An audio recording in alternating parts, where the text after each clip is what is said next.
Assalamualaikum warahmatullahi wabarakatuh. Waalaikumsalam warahmatullahi wabarakatuh. Puji syukur kita panjatkan kehadirat Allah dan selawat kepada Nabi Allah Muhammad SAW. Nah, adapun presentasi yang akan kami berikan dari hasil diskusi kami, yakni operating system konsep dengan 3 sebab. Yang pertama ada threads dan concurrency, yang kedua ada situs scheduling, dan yang ketiga synchronization tools.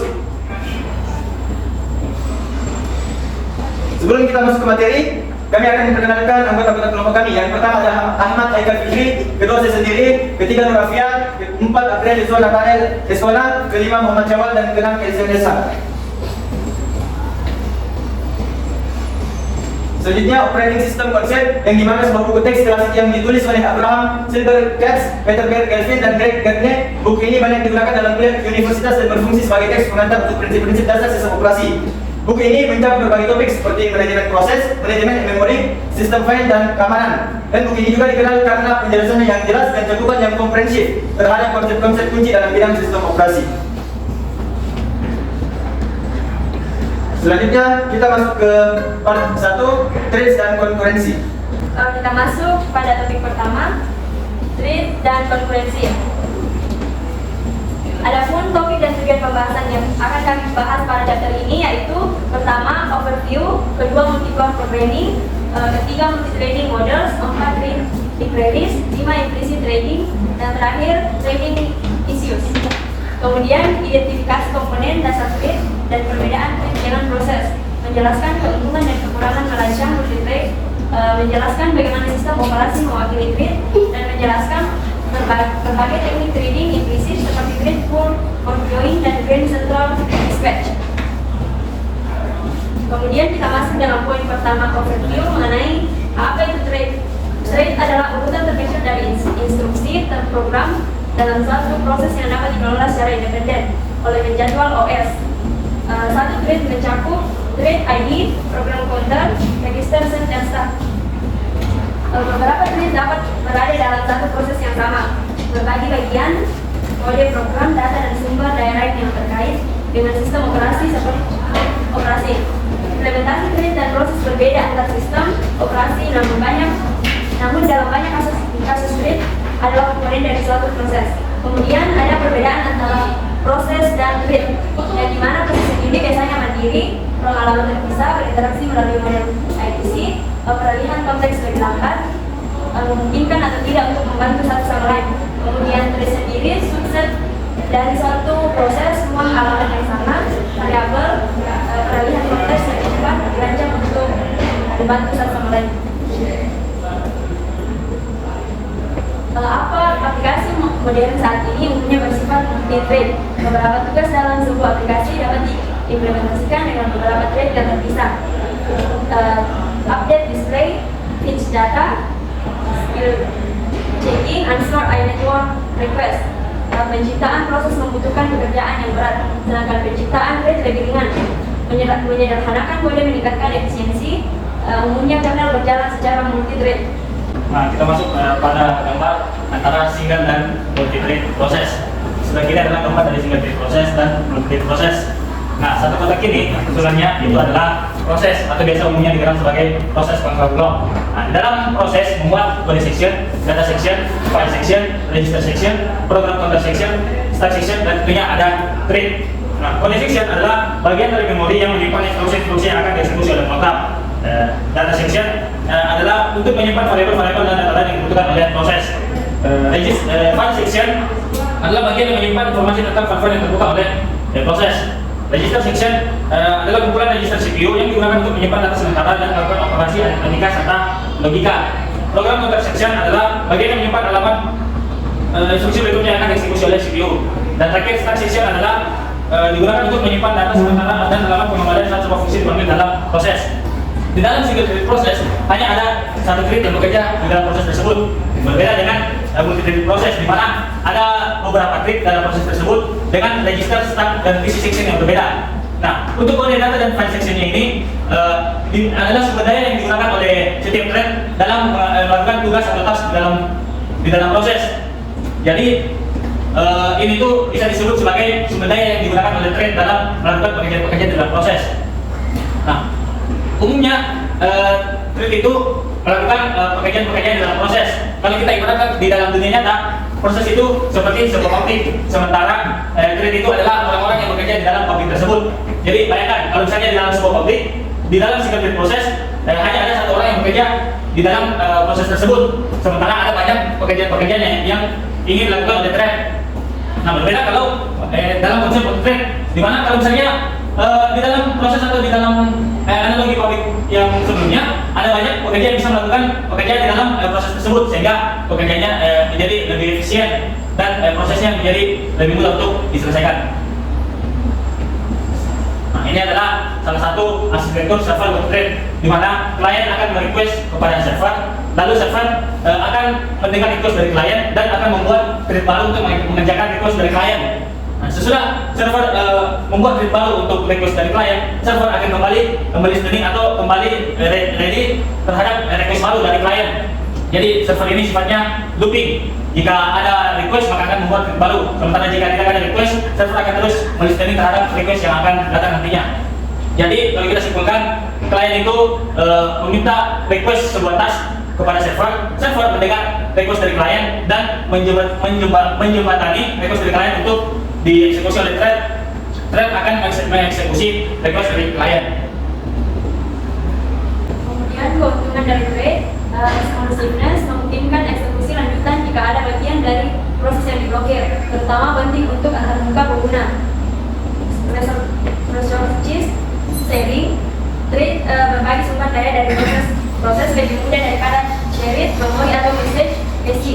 Ekonomi lebih murah dibandingkan pembuatan proses, perolehan thread overhead lebih rendah dibandingkan konteks switching. Scalability, proses dapat memanfaatkan arsitektur multicore dengan 1 atau 2 thread per core. Kemudian kekurangan thread, lebih sulit untuk memprogram dengan thread. Kemudian terakhir kategori bug baru mungkin terjadi. Kemudian pada bagian gambar kiri atas terdapat satu proses yang memiliki satu thread di dalamnya. Contoh paling sederhana di mana sebuah proses hanya memiliki satu thread yang dijalankan. Kemudian di kiri bagian bawah menunjukkan beberapa proses di mana masing-masing proses memiliki satu thread. Berarti setiap proses hanya memiliki satu thread yang dijalankannya. Kemudian pada bagian kanan atas terdapat satu proses yang memiliki beberapa thread di dalamnya, memungkinkan proses tersebut untuk menjalankan beberapa tugas secara bersamaan atau konkuren. Kemudian pada bagian kanan bawah, bagian ini menunjukkan beberapa proses di mana masing-masing proses memiliki beberapa thread, berarti setiap proses dapat menjalankan beberapa tugas secara bersamaan. Dalam multicore atau multiproses ada dua istilah yang umumnya digunakan, yaitu paralelisme dan konkurensi. Sistem multicore atau multiprosesor memberikan tantangan pada programmer meliputi membagi aktivitas keseimbangan, pemisahan atau pembagian data, ketergantungan data, pengujian dan debugging. Kemudian paralelisme menyiratkan satu sistem dapat melakukan lebih dari satu atau start secara simultan. Kemudian konkurensi secara bersamaan mendukung lebih dari satu tugas dalam membuat kemajuan. Gambar ini mengilustrasikan perbedaan antara eksekusi konkuren pada sistem single core dan paralel pada sistem multicore. Eksekusi konkuren pada single core, pada sistem single core hanya ada satu core atau prosesor yang dapat mengeksekusi satu tugas pada satu waktu, sehingga ketika ada beberapa tugas atau thread, mereka harus berbagi prosesor secara bergantian. Proses ini disebut eksekusi konkuren. Setiap thread mendapatkan sedikit waktu prosesor, kemudian berpindah ke thread lain. Paralel sistem multicore, terdapat beberapa core atau prosesor yang dapat bekerja secara paralel atau bersamaan. Gambar menunjukkan dua core yang dapat mengeksekusi tugas secara paralel. Core pertama mengeksekusi, sedangkan core kedua mengeksekusi secara bersamaan, memungkinkan beberapa tugas dieksekusi secara paralel sehingga meningkatkan performa dan efisien. Nah, ini adalah contoh lain dari konkuren dan paralel yang telah dijelaskan sebelumnya. Kita ambil contoh pada gambar ketiga. Sekuensial itu, jika ada dua tugas yang dikerjakan, maka pengajiannya itu akan dilakukan secara satu persatu. Jadi yang dieksekusi adalah tugas pertama, dan ketika tugas pertama sudah selesai, maka akan lanjut ke tugas berikutnya. Jadi tugas di sekuensial, tugasnya itu harus menunggu tugas sebelumnya itu selesai, dan lalu lanjut untuk mengerjakan tugas selanjutnya. Berbeda dengan konsep konkuren, di mana konkuren akan mengerjakan kedua tugas ini sekaligus dengan cara overlapping atau secara menumpuk. Jadi ketika tugas pertama dimulai untuk dikerjakan, belum selesai dikerjakan tugas pertama, langsung lanjut ke tugas kedua. Nah, pada saat tugas kedua sudah mulai dikerjakan, kembali lagi untuk mengerjakan tugas pertama. Begitu seterusnya sampai salah satu tugas ini benar-benar selesai dikerjakan. Nah, kalau untuk konsep paralel, kedua tugasnya akan dikerjakan secara simultan, alias dikerjakan secara bersama-sama tanpa mengganggu atau menunggu tugas sebelumnya untuk selesai. Jadi kedua tugasnya ini dapat selesai pada waktu yang sama. Kemudian dalam monitoring programming ada dua tipe data paralelisme. Yang pertama, data paralelisme mendistribusikan subset dari data yang sama di beberapa core dengan operasi yang sama. Contohnya saat melakukan pemrosesan gambar, dua core masing-masing dapat memproses setengah dari gambar. Yang kedua, tes paralelisme mendistribusikan rate di seluruh core. Contohnya ketika melakukan pemrosesan suara data suara dapat bergerak melalui setiap core secara berurutan dengan masing-masing core melakukan jenis pemrosesan suara yang berbeda. Dalam multi-core programming ada sebuah hukum yang dikenal sebagai hukum Hamdan. Hukum Hamdan ini fungsinya mengidentifikasi peningkatan performa dari penambahan core tambahan pada aplikasi yang memiliki komponen serial dan paralel, di mana rumusnya adalah speed up sama dengan kurang dari sama dengan 1 per S ditambah 1 per S per N, di mana S-nya adalah bagian dari serial dan N-nya adalah jumlah core pada prosesor. Kita ambil contoh, jika sebuah aplikasi memiliki komponen 75% paralel dan 25%-nya adalah serial, lalu berpindah dari yang awalnya single core menjadi dual core, maka hasilnya itu adalah 0,25 ditambah 0,75 dibagi 2 sama dengan 0,625, menghasilkan kecepatan maksimum menjadi 1 per 0,625 sama dengan 1,6 kali kecepatan. Jika N-nya mendekati faktor 3, kecepatan maksimumnya mendekati 1 per S. Catatan tambahan, porsi serial dari sebuah aplikasi memiliki efek yang tidak proporsional terhadap performa yang diperoleh dengan menambahkan core tambahan. Ini adalah contoh pengaplikasian berdasarkan contoh sebelumnya dari hukum Hamdan. Bisa kita lihat tadi itu serialnya adalah 25%. Jadi 0,25 ditambah 1 per S itu adalah paralelnya, yaitu 0,75 dibagi per 2 alias jumlah core-nya, menghasilkan 1 per 0,25 ditambah 0,375. Hasilnya lagi menjadi 1 per 0,625, mendapatkan hasil akhir yaitu 1,6 kali kecepatan.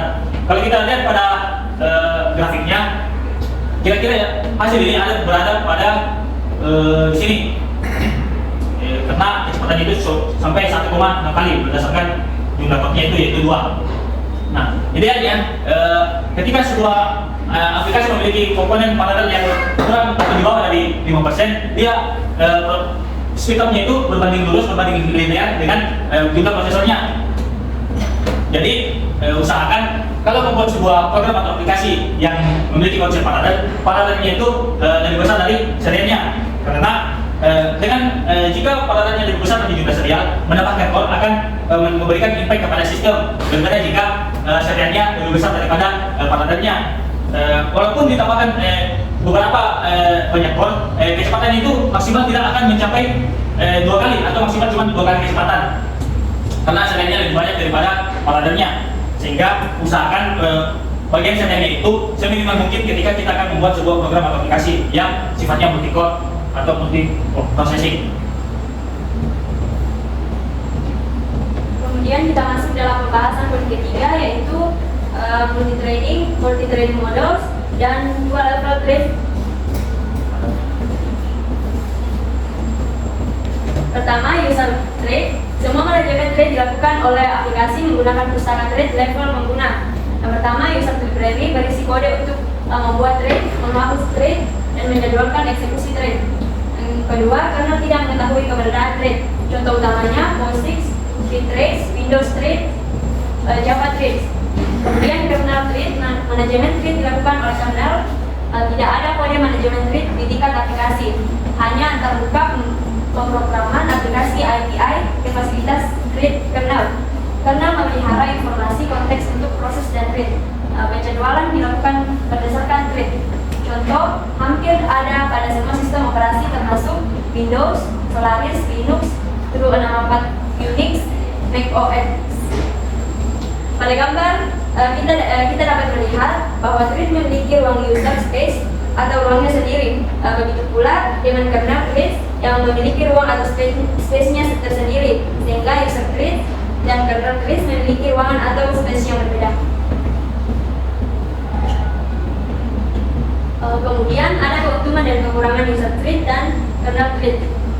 Keuntungan dari user thread tidak memerlukan dukungan OS sehingga dapat digunakan bahkan pada OS yang sangat tua atau sangat sederhana dan tidak memiliki panggilan sistem untuk manajemen thread. Kemudian tidak diperlukan sistem call sehingga manajemen thread menjadi cepat, hanya memerlukan pemanggilan fungsi library. Kemudian kekurangannya, ketika kernel menjadwalkan proses, sebuah proses dengan hanya satu thread akan mendapatkan waktu CPU yang sama banyaknya dengan proses dengan banyak thread.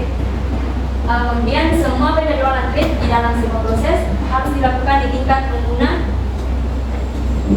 sehingga setiap thread harus bersikap baik dan bekerja sama dengan thread lain di dalam proses dan secara teratur memberikan waktu CPU kepada thread lain. Kemudian keuntungan kernel mengetahui berapa banyak thread yang ada di dalam setiap proses sehingga dapat memberikan lebih banyak waktu CPU kepada proses yang memiliki banyak thread. Kemudian tidak perlu ada thread yang bekerja sama untuk penjadwalan sehingga program pengguna lebih mudah ditulis. Kemudian kekurangan kernel, setiap operasi manajemen thread membutuhkan sistem call sehingga lebih lama dibandingkan dengan thread tingkat pengguna. Terakhir, struktur data PCB kernel lebih kompleks karena kernel perlu melacak proses dan thread di dalam proses.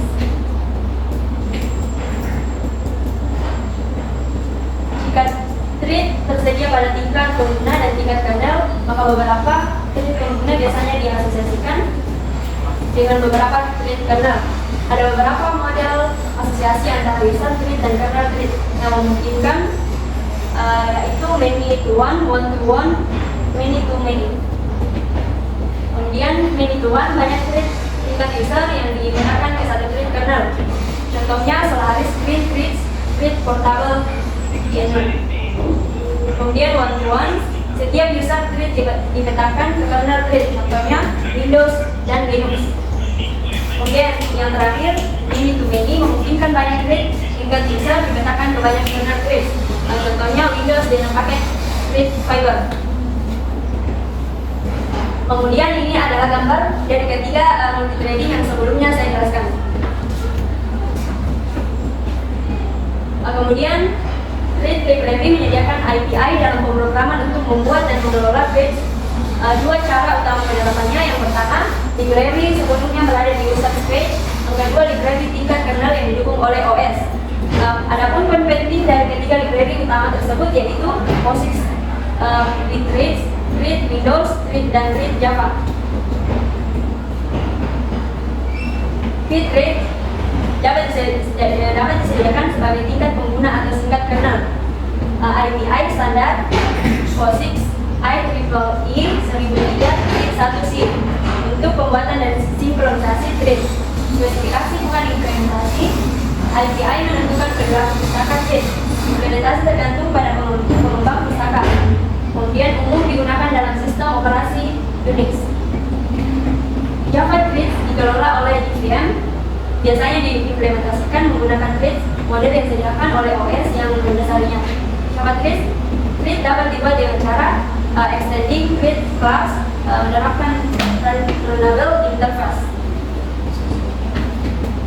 Kemudian Windows thread membuat thread di Windows mirip dengan Bittrex dan memerlukan header file khusus. Data yang dibagi antar thread dideklarasikan secara global menggunakan tipe word. Fungsi thread menerima pointer ke void dan mengatur nilai global sesuai hasil operasinya. Kemudian thread dibuat dengan fungsi yang membutuhkan atribut seperti keamanan, ukuran tumpukan, dan status awal. Kemudian terakhir, thread induk menunggu thread selesai menggunakan fungsi yang memblokir sampai thread selesai. Untuk beberapa thread digunakan fungsi dengan parameter tambahan. Selanjutnya kita masuk ke poin berikutnya yaitu multithreading. Basic reading adalah konsep pemrograman di mana pembagian kerja dan paralelisme dikelola oleh sistem atau pustaka tanpa perlu intervensi langsung dari programmer untuk mengelola reading. Poin pentingnya yaitu pertama popularitasnya seiring dengan bertambahnya jumlah thread. Namun kedepanan program menjadi lebih sulit dengan menggunakan eksplisit. Pembuatan dan pengelolaan thread dilakukan oleh compiler dan pustaka rantai, bukan oleh programmer. 5 metode yang akan dibahas pada basic reading ini adalah yang pertama adalah thread pools, kedua fork join, ketiga OpenMP, keempat Great Central Dispatch, dan kelima Inter-Threading Building Blocks atau TBB. Yang pertama ada thread pools. Thread pools kita akan membuat sejumlah thread terlebih dahulu dalam sebuah kumpulan atau sebuah pools, di mana mereka menunggu untuk dikerjakan. Keuntungannya biasanya sedikit lebih cepat untuk melayani permintaan dan thread yang sudah ada daripada membuat thread baru. Kedua, memungkinkan jumlah thread dalam aplikasi terikat dengan ukuran poolnya. Ketiga, mengisahkan tugas yang akan dilakukan dari mekanisme pembuatan tugas. Keempat, memungkinkan strategi yang berbeda untuk menjalankan tugas, yaitu tugas dapat dijadwalkan untuk dijalankan secara berkala. Yang kelima, fitur API mendukung thread pools. Untuk yang kedua yaitu fork join parallelism. Beberapa threads bercabang dan kemudian akan bergabung. Fork join tersedia di Java sejak Java SE7 dan mirip dengan operasi redo and reduce. Kalau kita lihat pada gambar fork join, jadi main thread yang mengeksekusi tugas utama akan di fork atau dipecah menjadi dua tugas yang berbeda, di mana kedua tugas ini akan dikerjakan oleh dua thread yang berbeda pula. Nah, ketika keduanya sudah selesai dikerjakan, keduanya akan kembali disatukan menggunakan metode join sehingga kembali membentuk pada tugas utama yang dikerjakan oleh metode sebelumnya. Ketiga ada OpenMP. OpenMP adalah kumpulan arahan compiler dan API untuk bahasa C, C++, dan Fortran. Yang kedua, poin keduanya itu menyediakan dukungan untuk pemrograman paralel dalam lingkungan memori bersama. Ketiga, mengidentifikasi wilayah paralel, blok kode yang dapat berjalan secara paralel. Yang keempat ada Grand Central Dispatch.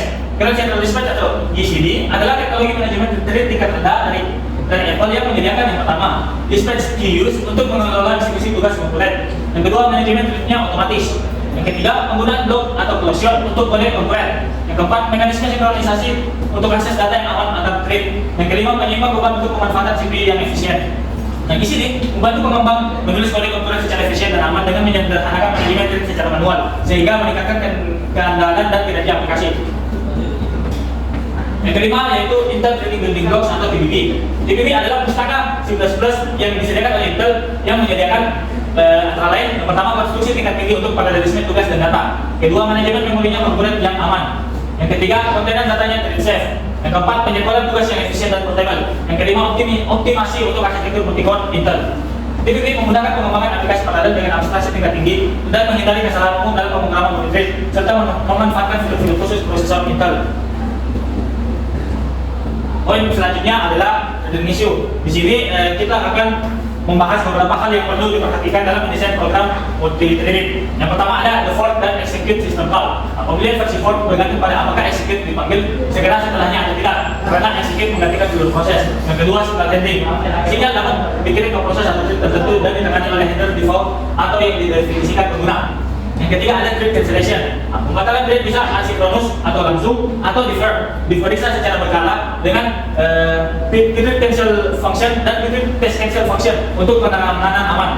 Yang keempat ada thread local storage atau TLS. TLS memungkinkan setiap thread memiliki salinan data unik menggunakan thread key ada seperti di threads, thread local key untuk Java dan thread static di C#. Yang kelima ada scheduler activation. Aktivasi penjadwal menggunakan Rapid Process atau NPP untuk mengelola komunikasi antara kernel dan pustaka thread yang memungkinkan penjadwalan thread pengguna. Ya, mungkin sekian cerita dari kami. Selanjutnya akan dijelaskan oleh pemateri berikutnya. Baik, kita masuk ke sebab kedua mengenai CPU scheduling. Adapun objektif dan outline dari sebab ini basic konsep, scheduling kriteria, scheduling algoritma, thread scheduling, multiprocessor scheduling, real-time CPU scheduling, operating system example, algoritma evaluation. Satu, menjelaskan berbagai algoritma penjadwalan CPU. Kedua, menilai algoritma penjadwalan CPU berdasarkan kriteria penjadwalan. Ketiga, menjelaskan isu-isu yang terkait dengan penjadwalan multiprosesor dan multi-core. Keempat, menjelaskan berbagai algoritma penjadwalan real time. Kelima, menjelaskan algoritma penjadwalan yang digunakan dalam sistem operasi Windows, Linux, dan sistem operasi Solaris. Kemudian 6. Menerapkan pemodelan dan simulasi untuk mengevaluasi algoritma penjadwalan CPU. Terakhir, 7. Merancang program yang mengimplementasikan beberapa algoritma penjadwalan CPU yang berbeda. Latar belakang. Dalam sistem dengan satu proses CPU, hanya satu proses yang dapat berjalan pada satu waktu. Sementara yang lain harus menunggu hingga inti CPU tersedia kembali dan dapat dijadwalkan ulang. Tujuan dari multi-programming adalah untuk memiliki setidaknya satu proses yang berjalan sepanjang waktu guna memaksimalkan pemanfaatan CPU. Konsepnya sederhana, ketika suatu proses harus menunggu, CPU dialihkan ke proses lain yang siap dijalankan. Dengan demikian, waktu menunggu dapat dimanfaatkan secara produktif dengan menjalankan proses lainnya pada sistem multi-core. Konsep ini diperluas untuk memastikan bahwa semua isi proses pada sistem tetap bekerja melakukan pemrosesan. Penjadwalan seperti ini merupakan bagian dasar dari sistem operasi. Hampir semua komponen komputer diatur sebelum digunakan. CPU sebagai salah satu komponen utama sangat penting untuk dijadwalkan dengan baik dalam desain sistem operasi. Next. Baik, masuk ke basic konsep. Jadi setiap proses memiliki siklus eksekusi yang sama, yang disebut siklus burst CPU input output. Jadi proses dieksekusi pada CPU sampai melakukan I/O, lalu menunggu sampai I/O selesai. Waktu pada CPU disebut CPU burst. Ketika melakukan permintaan I/O, ini disebut I/O burst. Kemudian siklus ini akan berulang-ulang sampai proses ini berakhir. Lamanya CPU burst mengaruhi keputusan tentang penjadwalan.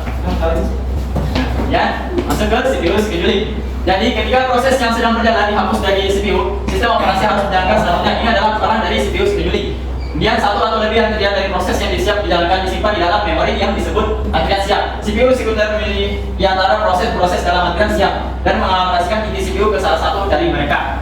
Antrian dapat diurutkan dengan berbagai cara seperti default, first in, first out, antrian prioritas, tidak berurutan, dan lain-lain. Biasanya PCDS atau pointer ke PCDS disimpan dalam antrian tersebut. Dapat teman-teman lihat di sini ada sebuah grafik di mana garis X ini adalah burst duration dan garis Y itu frekuensi, di mana jika burst duration ini di awal dia akan memiliki frekuensi yang tinggi, tapi akan lama-lamaan dia akan kembali ke bawah dan stabil. Nah, kemudian selanjutnya itu preemptive and non-preemptive scheduling. Keputusan penjadwalan CPU dapat dilakukan dalam 4 keadaan berikut. 1. Ketika sebuah proses beralih dari kondisi berjalan ke kondisi menunggu, misalnya sebagai hasil dari permintaan I/O atau pemanggilan wait untuk penghentian si proses. 2. Ketika proses beralih dari kondisi berjalan ke kondisi siap, misalnya ketika terjadi interupsi. 3. Ketika sebuah proses beralih dari kondisi menunggu ke kondisi siap, misalnya pada saat penyelesaian I/O. 4. Ketika sebuah proses berakhir. Kemudian ketika penjadwalan hanya terjadi pada keadaan 1 dan 4, maka skema penjadwalan adalah non-preemptive atau kooperatif. Jika tidak, maka skema ini bersifat preemptive. Preemptive atau pencegahan. Tanpa preemption, proses berjalan hingga proses tersebut berakhir atau mengeluarkan permintaan yang menyebabkan harus menunggu seperti I/O atau panggilan sistem lainnya. Hal ini mengakibatkan waktu respon yang buruk untuk proses lainnya. Kemudian penjadwalan preemptive merupakan norma dalam sistem operasi modern. Namun penjadwalan preemptive juga menimbulkan masalah lain seperti pertimbangan dua proses yang mengakses data bersama. Pertimbangan preemption saat dalam mode kernel, struktur data kernel dapat menjadi korup jika kernel tidak dirancang dengan hati-hati. Kemudian pertimbangan yang terjadi selama aktivitas seperti sistem operasi. Next, dispector. Dispector adalah komponen memori.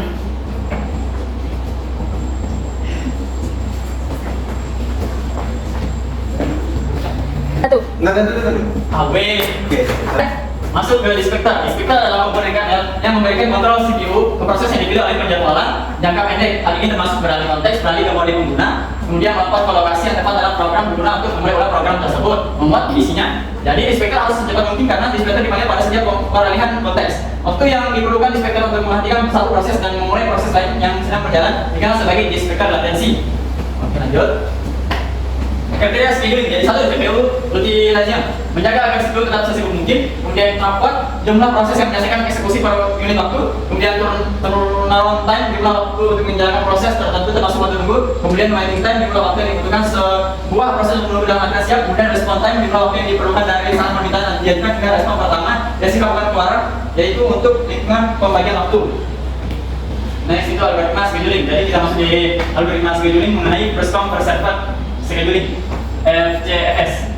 Jadi di sini ada sebuah contoh proses di mana terdapat 3 proses, jadi ada P1 sampai dengan P3 kemudian dengan burst time 2433. Jadi burst time ini adalah waktu yang digunakan selama mengeksekusi sebuah CPU. Jadi misalkan proses-proses tersebut diurutkan jadi menjadi P1, P2, P3. Jadi PFCPS ini adalah algoritma yang sederhana karena hanya menjadwalkan proses sesuai dengan antriannya. Nah, di sini ada antrian P1, P2, P3. Maka bagian itu kita mulai dari waktu 0. Nah, P1 kan di antrian pertama, jadi P1 yang berjalan pertama dengan waktu 0 sampai dengan waktu 24 karena burst time ini 24. Nah, pada waktu tunggu 24, kemudian di antrian kedua P2 akan berjalan. Nah, P2 berjalan pada waktu tunggu 24 sampai dengan waktu ke-27 karena burst time-nya itu ada sebanyak 3. Nah, pada waktu tunggu 27 kemudian kita akan melihat antrian selanjutnya ini P3. Dan P3 itu memiliki burst time 3, jadi waktunya akan selesai pada waktu ke-30. Nah, jadi rata-rata waktu tunggu dari proses tersebut ialah 17, 0 ditambah dengan 24 ditambah 27, kemudian dibagi dengan 3. Selanjutnya yaitu algoritma scheduling first come first served dengan contoh lain. Jadi kita acak kembali itu proses. Jadi yang pertama itu P2, P3, P1. Nah, karena P2 yang pertama kita eksekusi, maka kan tadi P2 itu memiliki burst time sebanyak 3, maka waktu yang kita gunakan 0. Nah, burst time 3 jadi akan selesai pada waktu ketiga. Nah, kemudian kita lihat antrian selanjutnya itu P3. Nah, P3 itu ada di waktu tunggu ke-3, nah akan selesai pada waktu ke-6. Kemudian kita akan lanjut ke P1. P1 itu tadi memiliki burst time sebanyak 14. Nah, dia akan mulai pada waktu tunggu ke-6. Nah, 6 ini akan selesai pada waktu ke-30. Jadi rata-rata dari waktu proses di sini adalah 3 milisecond dan ini merupakan beda dari proses sebelumnya. Jadi ini bisa disebut sebagai convoy effect, di mana ada waktu burst time yang pendek menunggu waktu burst time yang panjang, jadi akan memakan waktu yang lebih lama. Kemudian kita masuk ke shortest job first scheduling (SJF). Asumsikan semua proses tiba pada waktu 0 dan waktu CPU diketahui dan ditunjukkan seperti di bawah ini. Jadi ada contoh di sini proses dengan 4 proses burst time 6873. Maka kita dapat lihat karena di sini P4 itu dimulai dengan waktu 0, kemudian dari sini jadi ini SJF kita mulai dari burst time terkecil ke burst time yang terbesar. Nah, P4 ini burst time-nya terkecil. Jadi dia dimulai dari P4 kemudian akan selesai pada P2. Nanti kan P2 memiliki burst time paling besar ini 8 dengan waktu rata-rata 7 milisecond. Kemudian kita masuk ke rumus eksponensial average. Jadi di sini kita dapat lihat rumus eksponensial average di sini. Tau n itu sama dengan 1 sama dengan alpha tn ditambah 1 dikurang alpha dikali dengan tn. Nilai tn berisi informasi terbaru kita, sedangkan tn menyimpan sejarah masa lalu. Parameter alpha mengatur bobot relatif dari informasi terbaru dan masa lalu dalam prediksi kita. Jika alpha sama dengan 0, maka tn ditambah 1 sama dengan tn, dan informasi terbaru tidak berpengaruh. Kondisi saat ini diasumsikan sebagai transient. Jika alpha sama dengan 1, maka dianggap lama dan tidak relevan. Lebih umumnya alpha sama dengan 1/2, sehingga informasi terbaru dan masa lalu diberi bobot yang sama. Jadi T0 awal dapat dapat didefinisikan sebagai konstan atau sebagai rata sistem secara keseluruhan. Jadi teman-teman dapat lihat di sini ada gambar di mana grafik terdapat 2 garis di sini. Yang garis kiri itu adalah CPU burst dan yang hitam dengan garis-garis ini adalah West, di mana ini merupakan terdapat titik-titik yang saling berhubungan, di mana 10 dengan 6, 8 dan 4 dan seterusnya. Kemudian kita masuk ke contoh eksponensial average. Jika alpha sama dengan 0, tau dikali tambah 1 sama dengan tau n. Riwayat terbaru tidak dihitung. Jika alpha sama dengan 1, tau n ditambah 1 sama dengan alpha tn. Hanya CPU burst terakhir yang dihitung. Jika kita memperluas rumus tersebut, kita akan mendapatkan tau n ditambah 1 sama dengan alpha ditambah tn ditambah 1 dikurang alpha dikali alpha tn dikurang 1 ditambah seterusnya, kemudian sampai dengan tambah 1 dikurang alpha dipangkat j alpha tn dikurang minus j ditambah seterusnya sampai dengan ditambah 1 dikurang alpha dipangkatkan n ditambah 1 tahu 0. Karena alpha dan 1 dikurang alpha kurang dari atau sama dengan 1, setiap suku berikutnya memiliki bobot yang lebih kecil dari suku sebelumnya. Algoritma scheduling bagian shortest remaining time first SRTF. Jadi di sini ada contoh dari SRTF dengan 4 proses, derivatifnya itu 3, burst time-nya itu ada 8,95, jadi kita cek. Nah, di sini contoh akhirnya di mana P1 nanti itu akan menghasilkan 17 time, P2 itu akan menghasilkan n time 5, P3 akan menghasilkan n time sebanyak 26, P4 akan menghasilkan n time 10. Jadi ini dapat dari waktu tunggu dari bagian tersebut. Nah, di sini kan ini SRTF ini gabungan dari LIFO dengan SJF, di mana misalnya kita mulai dari proses 1 kan P1 ini termasuk pada arrival time 0. Nah, di sini kan 0. Nah, P1 itu memiliki burst time 8. Pada waktu berjalan selama satu waktu, burst time-nya kan berkurang menjadi 7. Nah, kita di P2 itu kan sudah masuk ke waktu 1. Nah, waktu 1 itu kan ada di P2. Jadi kita lihat P2 burst time-nya itu kan 4. Nah, ini 4 lebih kecil daripada 7. Jadi P2 ini yang akan kita eksekusi terlebih dahulu dan P1 akan mengantri kembali. Kurang lebih segitu dan selanjutnya. Selanjutnya round robin scheduling. Algoritma penjadwalan round robin mirip dengan penjadwalan FGFS, tetapi ditambahkan misalnya untuk menghentikan sistem beralih antara proses. Jadi ada proses 3 proses di sini berarti 24 area gerakannya ini dengan jadi di sini menggunakan quantum mekanik ya. Yang dimana quantum ini adalah satuan yang digunakan untuk mengeksekusi sebuah CPU, di mana misalnya P1 di sini kan memiliki urutan 24. Nah, jadi kan memiliki quantum 4. Jadi ini proses P1 akan diambil cuma 4 saja. Kemudian di sini kan P2 cuma 3, jadi cuma 3 ya. Kemudian ini P1 kan masih tersisa 20, jadi ini lagi 20 akan dibagi satuannya jadi 44, kurang lebih seperti itu. Nah, jadi rata-rata waktu penyelesaiannya yaitu 30 ditambah 10 ditambah 7 kemudian dibagi 3 akan menghasilkan 15,7 menyelesaikan. Jika menggunakan SRF, maka 30 ditambah 6 ditambah 3 dibagi 3 sama dengan 13 menyelesaikan. Time quantum dan konteks switch time. Algoritma yang sangat dipengaruhi oleh ukuran quantum waktu. Jika quantum waktu terlalu besar, kebijakan akan hampir sama dengan kebijakan Prescott Perceval. Jika quantum waktu terlalu kecil, banyak pengertian konteks yang dapat mengakibatkan overheat yang signifikan. Sistem modern umumnya memiliki quantum waktu antara 10 hingga 100 ml. Waktu bermain konteks biasanya kurang dari 10 mikrodetik. Waktu putar balik rata-rata biasa meningkat atau menurun tergantung pada beberapa seiring proses menyelesaikan melonjakkan CPU dalam satu kuantum waktu. Kuantum waktu sebaiknya besar dibandingkan dengan waktu pergantian konteks, tapi tidak boleh terlalu besar sehingga round robin menyerupai FGFS atau praktis adalah bahwa 80% dari percobaan CPU harus lebih pendek dari kuantum waktu. Dapat teman-teman lihat di sini ada gambar di mana proses dengan time. Jadi proses time ini adalah akan mengaplikasikan rata-rata dari gambar tersebut. Nah, misalnya di sini kan kuantumnya 1, jadi rata-rata dari proses di sini akan menghasilkan sebanyak 11. Nah, kuantum 2 akan menghasilkan 11,5. Kuantum 3 akan menghasilkan 11,0 di bawah. Kemudian kuantum keempat akan menghasilkan 11,5 dan seterusnya.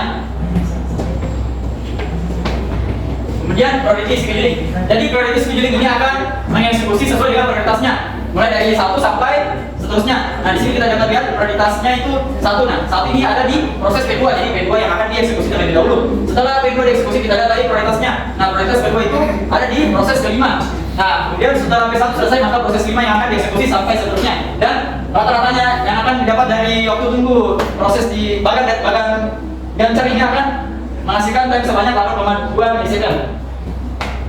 Priority scheduling atau round robin. Cara lainnya adalah menggabungkan round robin dan priority scheduling sesuai dengan rumah sehingga sistem mengeksekusi proses dengan prioritas tertinggi dan menyangka proses dengan prioritas yang sama menggunakan penjadwalan round robin. Dengan menggunakan penjadwalan prioritas dengan round robin untuk proses dengan prioritas yang sama, kita akan menjadwalkan proses ini sesuai dengan bagian berikut ini dengan menggunakan kuantum waktu 2 detik. Algoritma scheduling bagian 5 itu multi-level queue scheduling. Multi-level queue scheduling memungkinkan penjadwalan berdasarkan prioritas dengan menggunakan antrian terpisah untuk setiap tingkat prioritas. Proses penjadwalan dalam antrian prioritas tertinggi dan kemungkinan menggunakan round robin jika terdapat beberapa proses dalam antrian yang sama. Mereka akan menggunakan manajemen prioritas dan memungkinkan penempatan statis proses dalam antrian selama durasi runtime mereka. Penjadwalan antrian vertikal memungkinkan partisi proses ke dalam antrian terpisah berdasarkan jenisnya seperti proses interaktif latar depan dan back latar belakang. Kedua jenis proses ini memiliki kebutuhan waktu respon yang berbeda dan mungkin memiliki prioritas yang berbeda. Antrian terpisah memungkinkan penggunaan algoritma penjadwalan yang berbeda untuk setiap jenis proses misalnya dan algoritma latar depan dan FGFS untuk latar belakang. Selain itu harus ada penjadwalan di antara antrian yang biasanya diimplementasikan sebagai fixed priority primitive scheduling. Algoritma penjadwalan antrian bukan balik memungkinkan pergerakan proses di antara antrian berdasarkan karakteristik CPU proses mereka. Proses yang menggunakan terlalu banyak waktu CPU dipindahkan antrian dengan prioritas lebih rendah, sementara proses interaktif dan terikat I/O diberi prioritas lebih tinggi. Selain itu, proses menunggu terlalu lama di antrian dan dapat dipindahkan ke antrian yang lebih tinggi untuk mencegah starvation. Multi-level feedback queue scheduling ditentukan oleh beberapa parameter berikut. Yang pertama itu jumlah antrian, dan itu algoritma penjadwalan untuk setiap antrian.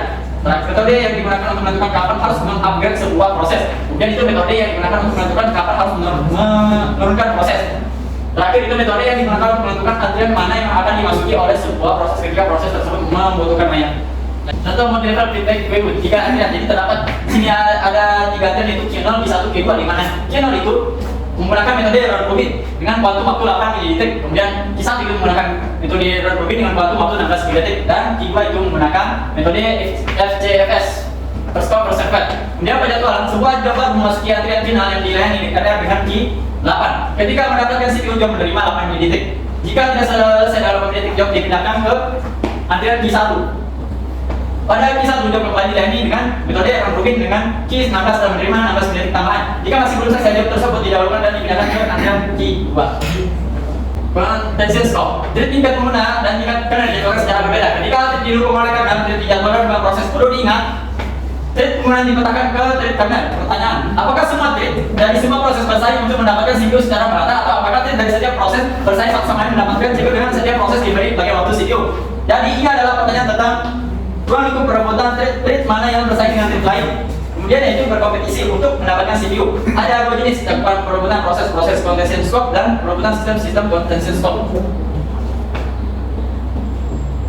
Jadi di sini proses contention scope dengan model many to one dan many to many, Pusat akan menjatuhkan thread tingkat pengguna untuk berjalan di LVP, mengimplementasikan bahwa semua thread dalam satu proses dijadwalkan menggunakan LVP yang telah dijatuhkan yang pada gilirannya dijadwalkan ke CPU. Jadi thread dalam sebuah proses bersaing untuk dijadwalkan LVP. Dikenal sebagai proses contention scope (PCS) karena kompetisi penjadwalan ada di dalam proses biasanya dilakukan melalui prioritas yang ditetapkan programmer. Kemudian sistem contention scope thread karena dijadwalkan pada CPU yang tersedia sehingga mau semua thread karena bersaing satu sama lain di seluruh sistem. Ini disebut sistem contention scope (SCS). Kompetisi di antara semua thread dalam sistem. Model thread one-to-one hanya menggunakan SCS. Petrus scheduling. Jadi, API Petrus memungkinkan untuk menentukan PCS atau SCS selama pembuatan thread. Petrus scope proses menjatuhkan thread menggunakan penjatuhan PCS. Nah, Petrus scope system menjatuhkan thread menggunakan penjatuhan SCS. Meskipun API mengizinkan pilihan tersebut dapat ditimpa oleh OS Linux dan macOS hanya mengizinkan Petrus scope system. Jadi selanjutnya saya serahkan kepada teman kelompok saya. Selanjutnya multiprosesor scheduling, yang dimana secara tradisional istilah multiprosesor mengacu pada sistem yang menyediakan beberapa prosesor fisik, yang dimana setiap prosesor mengandung satu CPU inti tunggal. Namun definisi multiprosesor telah berkembang secara signifikan, dan pada sistem komputasi modern, multiprosesor sekarang mencakup arsitektur sistem berikut. Yang pertama adalah multi-core prosesor, multi-thread cores, multi-core processor with multi-thread cores, NUMA system, heterogeneous multiprocessing. Jadi yang pertama itu pendekatan untuk multiple processor scheduling, yang dimana bagian ini semua thread dapat berada dalam antrian setiap yang sama, sedangkan bagian itu setiap prosesor mungkin memiliki antrian thread pribadi. Next. Yang kedua, multi-core processor, yang dimana sistem SMP ini memungkinkan beberapa proses berjalan secara paralel dengan menyediakan beberapa prosesor fisik. Namun kebanyakan komputer modern menggunakan prosesor multi-core yang menempatkan beberapa core komputasi pada satu chip. Hal ini membuat sistem lebih cepat dan hemat daya. Prosesor multi-core dapat mempersulit penjadwalan karena memori stall yang terjadi saat prosesor menunggu dari data memori. Untuk mengatasi hal ini, banyak perangkat keras terbaru menggunakan core multi-thread, di mana beberapa thread ditugaskan ke setiap core. Teknik ini disebut chip multi-threading atau CMT, yang meningkatkan kinerja dengan beralih ke thread lain satu thread mengalami stall. Next. Selanjutnya, jadi setiap core itu bisa memiliki lebih dari satu thread perangkat keras, dan jika salah satu thread mengalami kemacetan memori, maka akan dialihkan ke thread yang lain.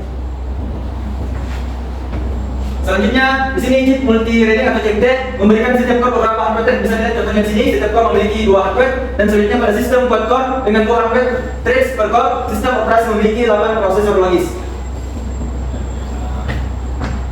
Jadi ada 2 level scheduling. Yang pertama itu sistem operasi yang memutuskan thread perangkat lunak mana yang akan dijalankan pada logical CPU. Yang kedua, bagaimana setiap core memutuskan hardware thread yang akan dijalankan pada physical core. Yang ketiga adalah balancing, yang mana penting untuk menjaga beban keseimbangan di antara semua prosesor untuk mengoptimalkan manfaat memiliki lebih dari satu prosesor. Jadi tujuan dari balancing ini untuk menjaga distribusi beban kerja secara merata di semua prosesor dalam sistem SMP. Kembali. Jadi di balancing ini ada dua. Yang pertama ada post migration, yang dimana pemeriksaan tugas secara berkala yang membuat pada setiap prosesor itu, dan jika ditemukan mendorong tugas ke CPU yang kembali ke CPU yang lain. Dan selanjutnya ada pull migration, yang dimana prosesornya yang sedang menganggur dan menarik tugas yang sedang menunggu dari prosesor yang sibuk, tapi keduanya bisa digunakan secara kombinasi. Selanjutnya prosesor affinity, yang dimana prosesor ini adalah konsep dimana sebuah prosesor atau thread memiliki kecenderungan atau ketertarikan kepada prosesor tertentu di dalam sistem multiprosesor atau SMP. Jadi ketika sebuah proses atau thread memiliki prosesor affinity, itu berarti proses atau thread tersebut cenderung berjalan atau dikerjakan oleh prosesor yang sama secara konsisten. Dengan kata lain, proses atau thread tersebut memiliki afinitas terhadap prosesor tertentu. Nah, adapun bagian itu seperti soft affinity, yang dimana sistem operasi berusaha menjaga agar sebuah thread tetap berjalan pada prosesor yang sama, tetapi tidak ada jaminan. Yang kalau ada hard affinity memungkinkan sebuah thread untuk menentukan subset prosesor yang dapat berjalan. Next. Selanjutnya, NUMA dan CPU scheduling, yang dimana arsitektur memori utama sistem dapat mempengaruhi masalah prosesor affinity. Dalam NUMA, setiap CPU memiliki akses lebih cepat ke memori lokalnya dengan algoritma yang sesuai. Dapat dialokasikan memori yang paling dekat dengan CPU, meningkatkan akses memori. Bisa kita lihat dari gambar di atas. Next. Selanjutnya, heterogeneous multiprocessing, yang dimana atau bisa kita singkat HMP adalah arsitektur sistem komputer yang menggunakan prosesor dengan jenis atau kemampuan berbeda dengan dalam satu sistem. Dan tujuan utama dari HMP ini untuk mengoptimalkan kinerja dan efisiensi daya dengan menugaskan pekerjaan spesifik ke prosesor yang paling cocok untuk tugas tersebut. Next. Selanjutnya, penjadwalan CPU atau real time CPU scheduling, yang dimana penjadwalan CPU ini untuk sistem operasi real time melibatkan isu khusus tentang perbedaan antara sistem real time soft dan hard. Sistem real time soft dan tidak memberikan jaminan kapan proses real time kritis akan dijadwalkan, namun hanya menjamin prioritasnya lebih tinggi dari proses yang kritis. Next. Yang pertama adalah minimizing latency, yang biasanya setiap kejadian memiliki persyaratan latency yang berbeda. Sebagai contohnya, sistem rem anti-lock mungkin memiliki persyaratan latensi 3 hingga 5 milidetik. Ini berarti setelah roda mendeteksi tergelincir, sistem harus merespon dalam letak waktu tersebut untuk mengendalikan situasi. Respon yang terlambat bisa membuat mobil kehilangan kendali. Di sisi lain, sistem tertanam yang mengendalikan radar pesawat terbang bisa mengatasi latensi beberapa detik. Next. Adapun lanjutannya tadi, gambar tersebut adalah diagram blok dari tugas T yang sedang berjalan. Jadi ketika interupsi terjadi, CPU harus menyelesaikan interupsi yang sedang dijalankannya terlebih dahulu. CPU kemudian perlu menentukan jenis interupsi yang terjadi dan menyimpan status proses sebelum menjalankan ISR. Dengan total waktu yang dibutuhkan untuk melakukan tugas ini adalah latency interrupt. Yang kedua adalah priority based scheduling, yang dimana dengan meminimalisir waktu yang dibutuhkan untuk setiap tahap ini, keseluruhan latency dispatch dapat dikurangi, memastikan bahwa atas dapat diselesaikan tepat waktu dalam sistem real time yang kita. Next. Yang ketiga adalah monotonic scheduling, yang dimana penjadwalan rate monotonic atau disingkat dengan RM yang teknik yang umum digunakan untuk menjadwalkan tugas periodik dalam sistem real time. Algoritma ini menggunakan sistem prioritas statis, di mana tugas dengan periode lebih pendek mendapatkan prioritas lebih tinggi. Hal ini memastikan bahwa tugas yang membutuhkan CPU lebih sering dapat dijalankan lebih sering, sehingga membantu mereka memenuhi deadline dengan lebih mudah. Next. Yang tiga, monotonic scheduling, lanjutan dari tadi. Poin penting dari kasus tersebut adalah yang pertama, setiap proses periodik memiliki durasi CPU burst yang tetap setiap kali proses tersebut mendapatkan CPU. Yang kedua, penting untuk memastikan bahwa setiap proses menyelesaikan CPU burstnya sebelum dimulainya periode berikutnya untuk memenuhi batas waktu. Yang ketiga, utilisasi CPU dari sebuah proses dapat diukur dengan ratio burstnya terhadap periode. Dalam kasus ini, utilisasi CPU untuk P1 adalah 0,40 dan untuk P2 adalah 0,35 dengan total utilisasi CPU sebesar 75%. Yang keempat, meskipun total utilisasi CPU cukup rendah, memberikan prioritas yang salah pada proses dapat menyebabkan proses yang kurang diprioritaskan melewatkan batas waktunya. Yang kelima, memberikan prioritas lebih tinggi pada P2 daripada P1 yang menyebabkan P1 melewatkan batas waktunya meskipun masih ada siklus CPU yang tersedia setelah P2 selesai dieksekusi. Ada lanjutannya lagi, poin penting dari teks tersebut. Yang pertama adalah penjadwalan rate monotonik, memberikan prioritas lebih tinggi pada proses dan periode yang lebih pendek. Yang kedua, implementasi penjadwalan rate monotonik pada contoh tersebut menunjukkan bahwa P1 dapat menyelesaikan CPU burstnya pada waktu 20, sementara P2 dimulai setelahnya dan selesai pada waktu 75, mematuhi batas waktunya. Ketiga, meskipun penjadwalan rate monotonik dianggap optimal karena kemampuannya memberikan prioritas secara dinamis sesuai dengan periode proses, ada kasus di mana algoritma ini gagal menjadwalkan proses secara efektif. Dikarenakan seperti dalam kasus di mana P1 memiliki periode 50 dan CPU burstnya 25, sedangkan P2 memiliki periode 80 dan CPU burst 35. Yang keempat, penjadwalan rate monotonik memiliki batasan dalam utilisasi CPU, di mana utilisasi CPU maksimum tergantung pada jumlah proses yang di mana utilisasi maksimum tergantung pada proses yang dijadwalkan dan dapat dihitung menggunakan rumus tertentu. Dan yang kelima, utilisasi CPU menurun seiring bertambahnya jumlah proses dalam sistem. Namun algoritma rate monotonik atau RM itu dapat menjalin penjadwalan proses sehingga memenuhi batas waktunya dalam kasus yang sesuai. Dan yang keenam, namun dalam beberapa kasus seperti pada contoh namun dalam beberapa kasus, utilisasi CPU yang tinggi dapat mengakibatkan penjadwalan CPU monotonik gagal memastikan bahwa proses dapat selesai sesuai dengan batas waktunya. Next. Yang keempat, release deadline first scheduling, yang dimana yang kita singkat EDF, menetapkan prioritas secara dinamis menurut tenggat waktu. Jadi semakin cepat tenggat waktunya, semakin tinggi prioritasnya. Begitupun sebaliknya, ketika semakin lambat waktunya, maka semakin lambat pula, semakin rendah pula prioritasnya. Nah, adapun kelebihan EDF yang pertama, EDF secara teoritis optimal. Yang kedua, tidak seperti rate monotonik. EDF itu tidak mencaratkan proses bersifat periodik atau memerlukan waktu CPU tetap berbus. Yang ketiga, syaratnya proses harus menginformasikan deadline-nya kepada penjadwal proses tersebut sudah siap dijalankan. Adapun kekurangannya EDF, yang pertama, penggunaan CPU 100% sulit dicapai karena adanya peralihan konteks antar proses dan penanganan interupsi.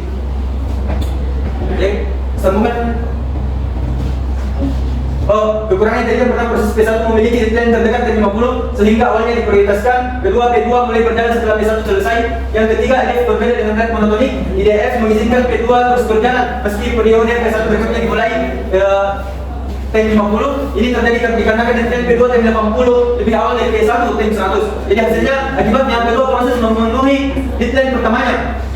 P1 kembali berjalan pada time 60 dan selesai pada time 85 tepat time sesuai deadline.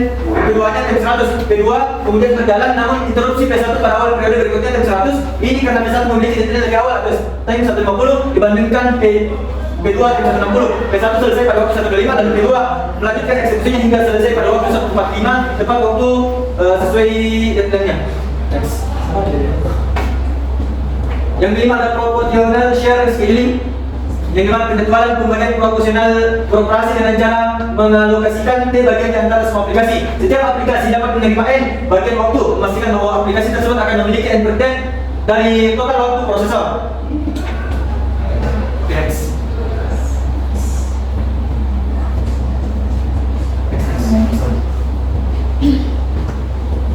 Selanjutnya, operating system example.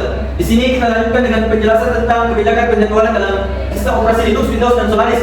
Penting untuk kita catat bahwa kita menggunakan istilah penjadwalan proses secara umum, namun dalam konteks yang lebih spesifik, kita membahas penjadwalan tugas kerja dalam sistem Solaris atau Windows, serta penjadwalan tugas dalam sistem Linux.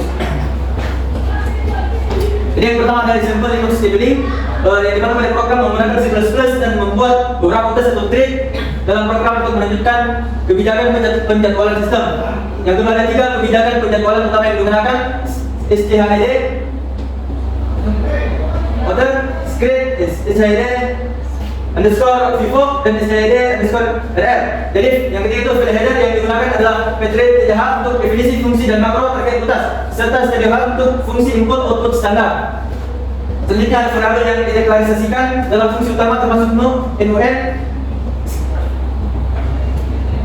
threads atau jumlah utas, TID, array utas, dan ATDR atribut utas. Fungsi pthread underscore ATDR underscore init digunakan untuk menginisialisasi objek ke atribut utas, dan pthread underscore ATDR get set policy digunakan untuk mendapatkan kebijakan penjadwalan saat ini. Selanjutnya penggunaan DF digunakan untuk memeriksa kebijakan penjadwalan saat ini dan mencetak pesan sesuai kebijakan tersebut. Dan fungsi pthread underscore ATDR underscore set get policy digunakan untuk menyetel kebijakan penjadwalan ke SCHD underscore FIFO dengan penanganan kesalahan jika kebijakan tidak dapat ditetapkan. Jadi logboard digunakan untuk membuat utas menggunakan fungsi pthread underscore create. Fungsi pthread underscore create digunakan untuk menunggu setiap utas selesai, dan fungsi runda adalah fungsi utama utas yang mungkin melakukan beberapa pekerjaan dan program keluar setelah semua utas selesai dibuat dan digabungkan.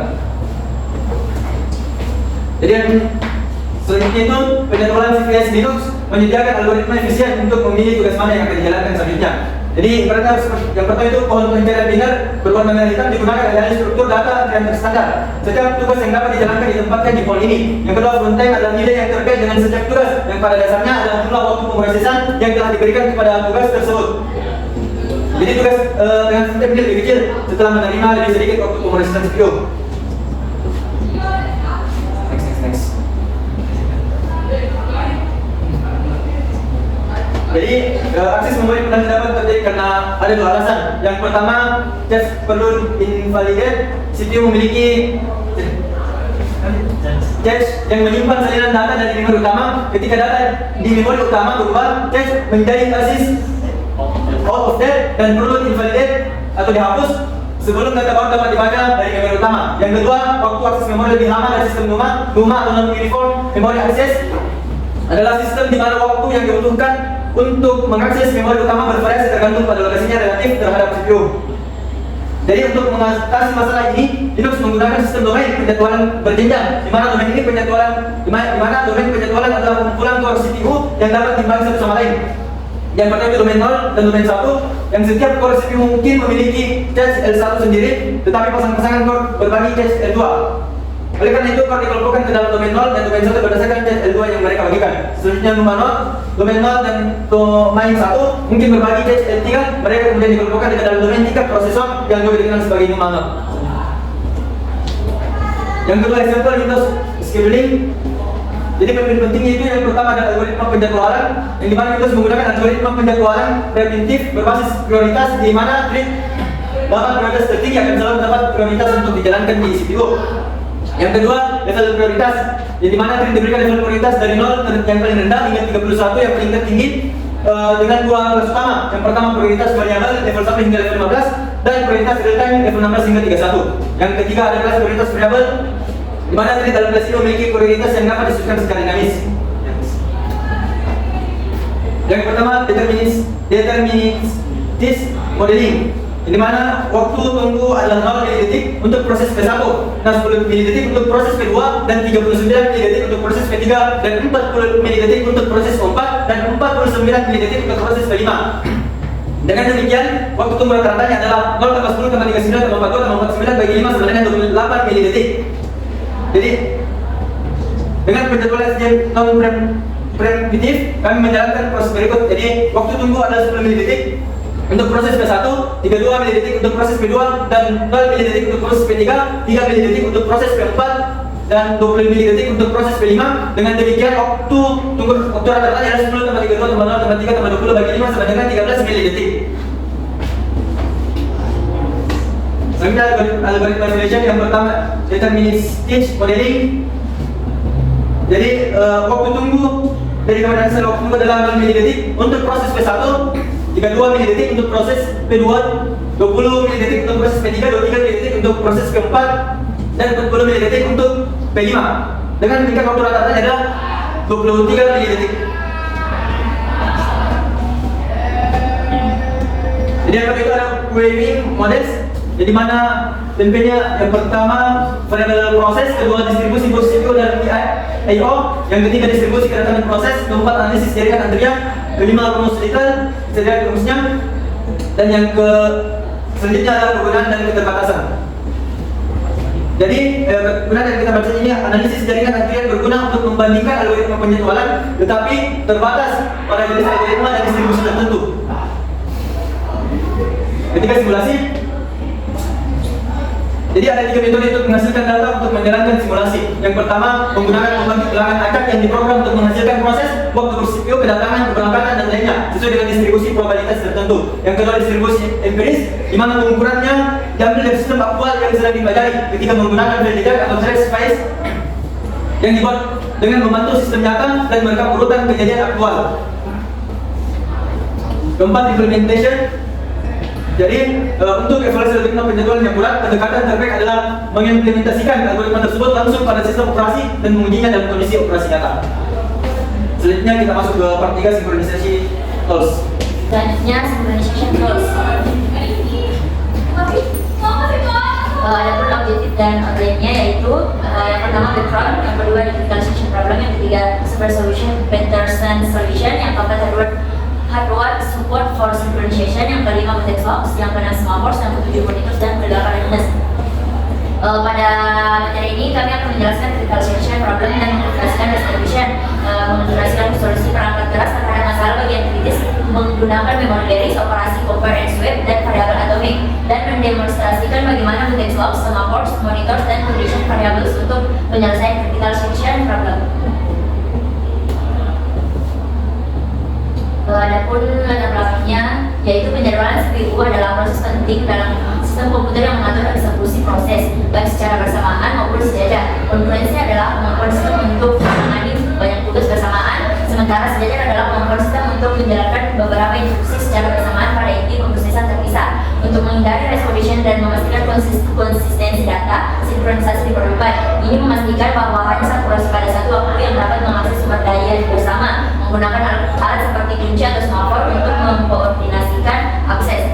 Dalam pengembangan aplikasi multi-thread, sinkronisasi menjadi lebih penting, terutama dengan adopsi sistem multi-core yang luas. Dengan pengendalian akses sumber daya bersama dengan benar, konflik dapat dihindari dan integritas data dapat dipertahankan dalam lingkungan yang kompleks dan bersaing. Yang pertama, di critical section problem. Masalah critical section adalah fokus utama dalam sinkronisasi proses. Critical section adalah bagian dari kode di mana proses dapat mengakses atau memperbarui sumber daya bersama. Untuk mengatasi masalah ini, proses-proses seperti metal exclusion, progress, dan bound waiting diperlukan. Exclusion yang terjadi ketika hasil eksekusi program tergantung pada urutan akses bersama sumber daya sudah dibahas. Nah, untuk pembagian atau tata cara critical section itu berjalan ya, katakanlah kita bisa lihat perintah dulu yang dimulai dengan perulangan yang tidak terbatas atau yang biasa disebut dengan infinity loop. Intersection sebagai tempat kode yang dijalankan untuk masuk sebuah kode pada bagian critical sectionnya adalah bagian berisiko yang harus dijalankan secara keseluruhan atau dan eksklusif. Sedangkan exit sectionnya berisi bagian kode yang akan dijalankan setelah keluar dari critical section. Dan remainder section adalah bagian berisi sisa kode yang berkaitan dengan critical sectionnya dan ditutup oleh while yang menandakan bahwa proses akan terus mengakses critical section secara berulang sampai sesuai kebutuhan. Oke, selanjutnya ada dua gambar yang di atas, yaitu produser dan consumer. Pertama-tama saya akan menjelaskan tentang produser. Produser di sini kita bisa lihat ada sebuah source code yang ditampilkan di ada sebuah memproduksi sebuah item baru dan mengecek apakah filter power terisi atau tidak dengan membandingkan filter dan buffer size. Bisa kita lihat di sini ada buffer dan buffer size-nya. Nah, jika buffer tidak penuh, maka akan dimasukkan ke dalam index in. Memperbarui index in menuju ke lokasi berikutnya dengan menambahkan nilai 1 kepada in. Dan menaikkan nilai counter untuk mencatat bahwa jumlah item dalam buffer telah bertambah. Ini diisi ulang dengan while true yang berlangsung secara berkelanjutan. Nah, yang kedua itu adalah consumer. Consumer yang bisa kita lihat di sini. Source code di atas berfungsi sampai mengecek apakah buffer kosong atau tidak. Dengan membandingkan counter sama dengan 0, jika kosong mengambil item dari counter itu sendiri. Jika item dari buffer pada index out dan menyimpan dalam variable text consumer. Nah, lalu memperbarui index out, mengurangi nilai counter untuk mencatat bahwa jumlah item dalam buffer berkurang. Proses konsumsi dan pemrosesan terhadap item ini diambil dari buffer. Proses ini diulang dalam berulangan juga yang menunjukkan bahwa konsumsi itu harus berlangsung secara berkelanjutan. Dari penjelasan Haikal tadi, software ini bekerja dengan asumsi bahwa ada proses produsen yang mengisi buffer dengan item baru, sementara proses konsumen mengambil item tersebut dari buffer untuk diproses lebih lanjut. Koordinasi antara proses produsen dan konsumen dilakukan dengan menggunakan buffer dan counter yang sama, sehingga keduanya dapat mengakses dan mengubah nilai tersebut secara sinkron. Selanjutnya ada 3 persyaratan dari solusi sinkronisasi critical section pada sistem multi-thread. Yang pertama itu dual exclusion, yang kedua proses atau kemajuan, dan yang ketiga bound waiting atau tunggu terbatas. Untuk sinkronisasi dan akses critical section dalam sistem operasi ada 2 poin. Yang pertama itu preemptive, yaitu dapat diinterupsi, dan non preemptive, yaitu tidak dapat diinterupsi.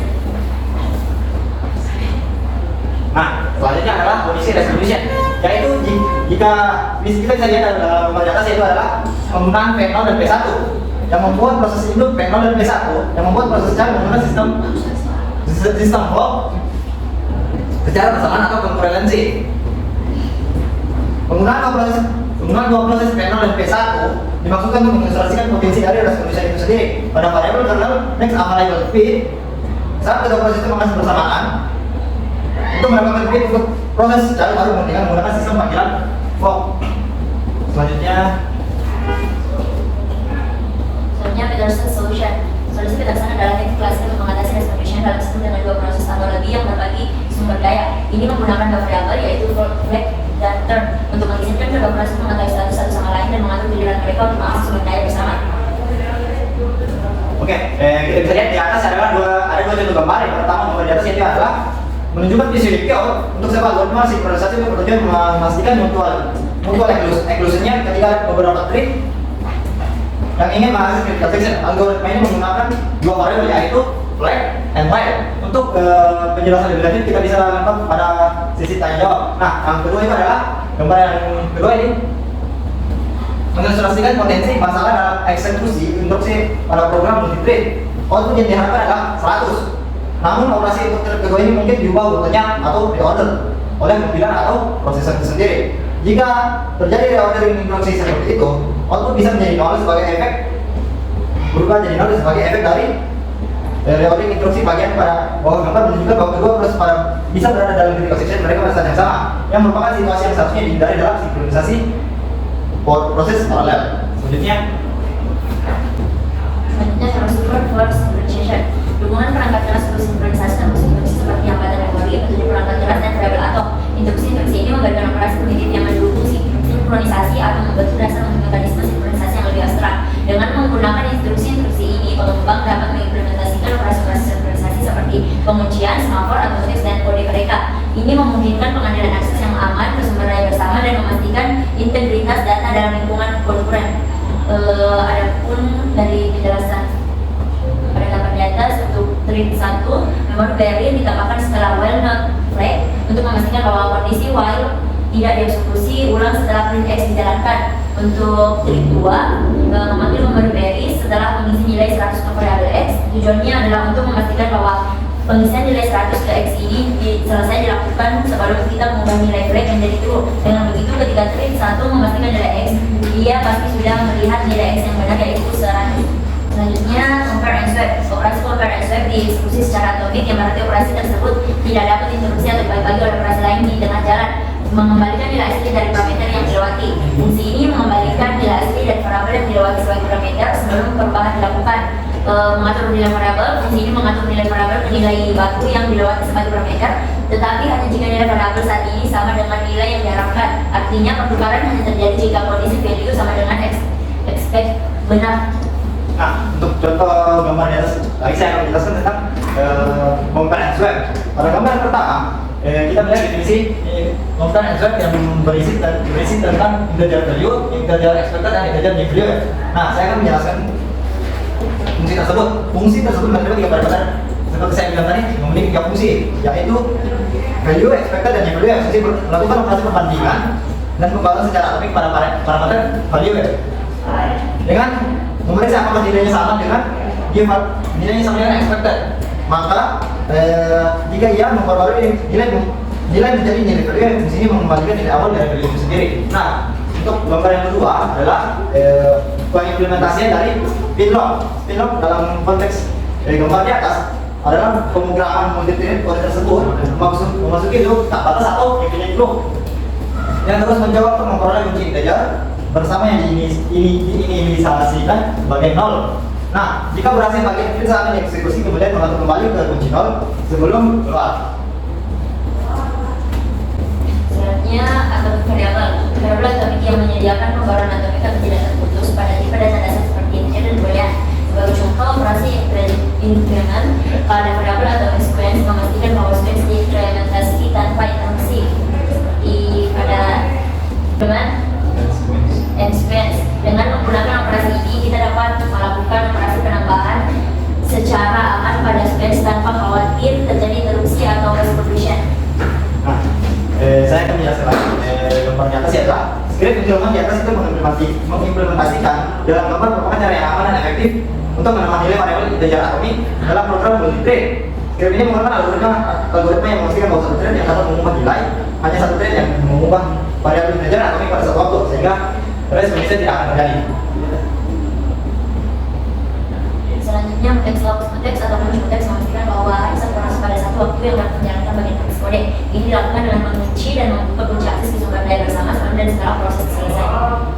Definisi mutex logs pada gambar di samping ini yaitu untuk menyempurnakan akses ke sumber daya bersama. Misalnya ada dua thread mungkin perlu mengakses file yang sama. Untuk mencegah kedua thread mengakses file secara bersamaan, pertama dapat memanggil fungsi equal sebelum mengakses file. Ini akan mengatur variabel available menjadi false yang akan mencegah trik kedua mengakses file. Setelah trik pertama selesai mengakses file, dia dapat memanggil fungsi release untuk mengatur variabel available menjadi true yang memungkinkan trik kedua mengakses file. Untuk solusi critical section problem menggunakan blocks pada gambar yang di samping ini adalah cara mengontrol akses ke sumber daya bersama dengan menggunakan teknik accessibility dan teknik execution. Teknik ini memastikan bahwa hanya satu trik yang dapat mengakses bagian aktivitas kode pada satu waktu, mencegah supervision, condition, dan perusakan data. Selanjutnya, Semaphore. Semaphore adalah organisasi yang lebih canggih digunakan untuk mengontrol sumber daya terbatas. Ada dua jenis Semaphore, yaitu counting Semaphore dan binary Semaphore yang digunakan untuk mengatur akses ke sumber daya berdasarkan jumlah yang tersedia. Nah, untuk contoh pengaplikasiannya, saya akan mengambil contoh yaitu counting Semaphore. Nah, kalau script ini pada dasarnya proses untuk mengakses sumber daya bersama ketika sebuah proses yang mengakses sumber daya, dia akan memanggil fungsi wait. Fungsi wait di sini akan memeriksa ketersediaan sumber daya. Jika sumber daya tersedia, proses tersebut dapat melanjutkan eksekusinya. Namun jika sumber daya tidak tersedia, proses tersebut akan ditahan hingga sumber daya tersedia. Nah, sementara itu fungsi signal digunakan untuk memberi sinyal bahwa sumber daya telah tersedia. Ketika sebuah proses selesai menggunakan sumber daya, dia akan memanggil fungsi signal. Nah, fungsi signal sendiri di sini adalah akan menambah satu nilai ke variabel s dan membangunkan salah satu proses yang sedang menunggu sumber daya tersebut. Selanjutnya monitors. Monitor adalah abstraksi tingkat tinggi yang menyediakan mekanisme yang nyaman dan efektif untuk sinkronisasi proses. Ini merupakan sebuah data abstrak di mana variabel internal hanya dapat diakses oleh kode dan monitor. Di dalam monitor hanya satu proses yang dapat aktif pada satu waktu. Ini memastikan bahwa akses ke data bersama diatur dengan baik dan mencegah adanya exclusion atau konflik lainnya. Nah, untuk contoh sintaksnya kita menggunakan issued code. Nah, misalkan kita memiliki monitor yang bernama nama monitor. Nah, dengan nama monitor akses ke variabel bersama counter, monitor ini memiliki dua fungsi yaitu increment dan decrement yang menghubungkan ide counter. Kita lihat bagaimana monitor mengeksekusi fungsi, yaitu proses 1 atau B1 sedang menjalankan fungsi increment sehingga P2 dan P3 harus menunggunya. Selanjutnya, tampilan skematis dari monitor. Pada gambar di samping merepresentasikan sebuah konsep pipeline atau alur proses yang menggambarkan bagaimana data mengalir dan diproses melalui serangkaian tahapan, dimulai dengan kode inisialisasi yang dijalankan terlebih dahulu untuk mempersiapkan lingkungan. Kemudian data mengalir melalui serangkaian operasi atau proses yang dilakukan secara sekuensial atau paralel, di mana operasi ini maksudnya memodifikasi data yang dibagikan. Selama alur proses ini ada antrian masuk yang menerima aliran data dari sumber eksternal untuk diproses dalam pipeline. Konsep ini umum digunakan dalam berbagai domain yang melibatkan pemrosesan data atau jenis tertentu. Oke, pada gambar yang kedua itu adalah monitor dengan variabel kondisi. Nah, secara umum diagram ini menggambarkan sistem di mana beberapa proses atau tree dapat menambahkan data ke antrian masuk, mengakses dan memproses data bersama, dan mungkin menggunakan antrian tambahan komputer atau mengumpulkan data berdasarkan kondisi tertentu. Namun perlu dicatat bahwa keterangan choices associated with X, Y condition membutuhkan informasi lebih lanjut untuk penjelasan yang lebih detail. Ini adalah selanjutnya liveness. Liveness adalah serangkaian properti yang harus dipenuhi oleh sistem untuk memastikan bahwa proses terus berprogres dalam eksekusi eksekusinya. Masalah seperti deadlock dan memory inversion dibahas sebagai contoh kegagalan liveness yang perlu diatasi dalam sistem sinkronisasi. Misalkan kita memiliki dua semaphore S dan Q yang diinisialisasi dengan nilai 1, kita memiliki dua proses P0 dan P1 yang berjalan secara bersamaan dan menggunakan semaphore. Nah, saya akan menjelaskannya baik pada proses P0, wait S, atau proses PO menunggu semaphore S untuk mendapatkan akses ke bagian kritisnya. Untuk wait Q, setelah mendapatkan semaphore S, proses P0 menunggu semaphore Q untuk mendapatkan akses ke bagian kritisnya juga. Nah, ini mewakili bagian kritis dari proses P0. Nah, signal S setelah selesai dari bagian kritis, proses P0 melepaskan semaphore S, dan signal Q, proses PO kemudian melepaskan semaphore Q. Nah, untuk P1 sepertinya sama saja dengan penjelasan dengan P0. Nah, dengan menggunakan dua semaphore S dan Q, proses permintaan beberapa P0 dan meminta S terlebih dahulu, sementara P1 meminta Q terlebih dahulu. Kedua proses ini dapat mengakses bagian kritis mereka secara bergantian tanpa terjadi deadlock atau liveness. Sekian dari proses kami. Sekarang kita masuk dari kesimpulan. Jadi, tricks dan konsep-konsep terkait seperti konkurensi, CPU scaling, dan synchronization tools adalah yang penting dalam pengembangan perangkat lunak dan manajemen sumber daya sistem. meningkatkan kinerja aplikasi dengan memanfaatkan eksekusi paralel dan menghindari masalah seperti race condition dan deadlock. Dapat dilakukan dengan memahami trading dan konkurensi. Pemilihan algoritma CPU scheduling yang tepat dapat meningkatkan responsivitas dan efisiensi sistem secara keseluruhan, serta memberikan kualitas layanan yang lebih baik kepada pengguna. Synchronization tools seperti Mutex, Smartboard, dan Monitor memainkan peran penting dalam mengelola akses ke sumber daya bersama dalam lingkungan multi-trading yang membantu meningkatkan keandalan dan ketersediaan sistem. Jadi sekarang kita masuk ke agenda selanjutnya, yaitu sesi tanya jawab. Bagi teman-teman yang ingin bertanya, silahkan tulis pertanyaannya di kolom komentar di bawah ini. Mungkin cukup sekian dari presentasi dari kelompok kami. Mohon maaf apabila ada salah kata atau kekurangan. Wassalamualaikum warahmatullahi wabarakatuh.